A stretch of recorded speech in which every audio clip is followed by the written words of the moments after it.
Cinema థియేటర్లకు సంబంధించినటువంటి లోపాలు, అక్కడ పారిశుధ్యం ఎట్లా ఉంటుంది, అలాగే ఫైర్ మెజర్స్ ఎట్లా ఉంటున్నాయి, ఇవి ఒక పార్ట్.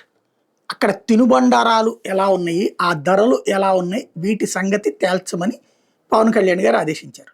నిన్న అర్జెంటుగా తూర్పుగోదావరి జిల్లాలో జనసేనకి పట్టుంటాం, ఎమ్మెల్యేలు కూడా అక్కడ ఎక్కువ ఉంటాం, వీళ్ళందరూ పరుగులు పెట్టుకుంటూ అధికారులు వెళ్ళారు.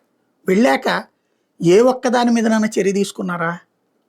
క్వాలిటీ ఎట్లుందో చెక్ చేసి వచ్చారంటే నోట్లో వేసుకున్నాడు మొదలు తినొస్తే అయిపోతుంది. అక్కడ క్వాలిటీ బాగానే ఉంటుంది, అంతంత రేటు పెట్టినప్పుడు క్వాలిటీ బాగా పోతే అట్టగా క్వాలిటీ బాగానే ఉంటుంది. ఇక్కడ క్వాలిటీ సమస్య కాదే, క్వాంటిటీ అట్లాగే కాస్ట్, అవి కదా ప్రజలకు సమస్య. నిలువెత్తున దోచుకుంటోంది ఏంటి?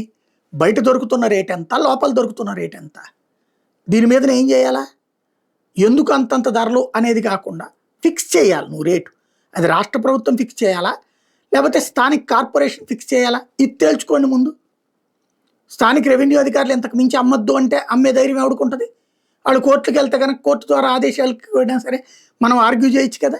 లేదా రాష్ట్ర ప్రభుత్వం తరపున చట్టం చేయండి, లేదా స్థానిక సంస్థలకైతే కనుక స్థానిక సంస్థల్లో తీర్మానాలు చేయండి, మున్సిపల్ కౌన్సిల్లో లేకపోతే కార్పొరేషన్లో ఎంత రేట్లు ఉండాలనేది. అడ్డదిడ్డంగా దోచేస్తుంటే 10 రూపాయల సమోసా 80 రూపాయల నుంచి 100 ఉంటుంది. అట్లాగే 30 రూపాయల పాప్కార్న్ వచ్చి 300 రూపాయల నుంచి 400 రూపాయలు అమ్ముతారు. 30-40 రూపాయలు కూల్ డ్రింక్ వచ్చి 250 రూపాయలు 300 రూపాయలకి అమ్ముతారు.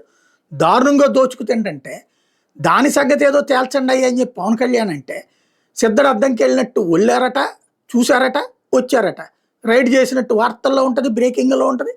వెళ్ళి చూసి క్వాలిటీ బాగుందో లేదో టేస్ట్ చేసి వచ్చారట. ఏంటి ప్రయోజనం? ఆశయం పవన్ది ఒకటైతే ఆచరణలో వీళ్ళు ఇంకోటి చేస్తున్నారు.